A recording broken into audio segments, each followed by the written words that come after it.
ಕೆಲವು ದಿನಗಳೇ ಸಂತಿಗೆ ಹೋಯ್ತು. ಹೌದು. ಇಂತಹದ್ದೊಂದು ಕರ್ಕಶವಾದ ಧ್ವನಿಯನ್ನ ಎಂದು ನಾನು ಕೇಳಿದವಳಲ್ಲ. ನಾನು ತಿಳಿದುಕೊಂಡದ್ದೇನು, ಏನು? ರಕ್ಕಸಿಯೇ ಕೂಗುತ್ತಾ ಇರಬೇಕು. ಹಾ. ನಿಮ್ಮ ತಮ್ಮ ಲಕ್ಷ್ಮಣನು ಸಹ ಕುಟೀರದಲ್ಲಿಲ್ಲ. ಎಲ್ಲಿಯಾದರೂ ರಕ್ಕಸಿ ಅವನನ್ನ ಕಂಡರೆ ನುಂಗಿದ್ರೂ ನುಂಗಬಹುದು, ಭಯವಾಗುತ್ತಾ ಇದೆ.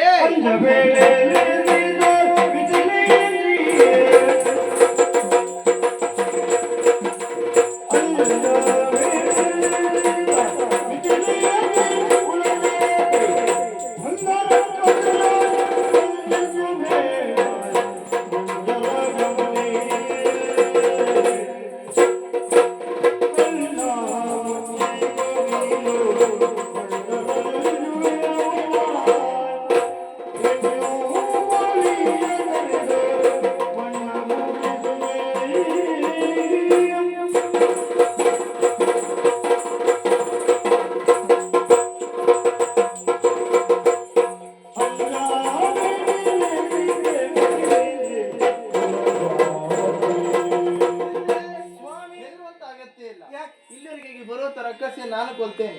ಲಕ್ಷ್ಮಣನಿಗೆ ಏನಾಗಬಹುದು ಅನ್ನೋ ಚಿಂತೆಯಲ್ಲಿದ್ದೀಯಾ? ಚಿಂತಿಸುವಂತ ಅಗತ್ಯ ಇಲ್ಲ. ಲಕ್ಷ್ಮಣ ನನ್ನಷ್ಟೇ ಬಲಾಢ್ಯನಾಗಿದ್ದಾನೆ. ಹಾಗಾಗಿ ಸ್ವಲ್ಪ ಹೊತ್ತು ಕಣ್ಣ ಮುಚ್ಚಿಕೊ, ನೀನು ಆ ರಕ್ಕಸಿಯನ್ನು ಕೊಂದು ಬರ್ತೇನೆ. ಸ್ವಾಮಿ, ಲಕ್ಷ್ಮಣನು ಸಹ ನಿಮ್ಮ ತಮ್ಮನೇ ಇದ್ದಾನೆ.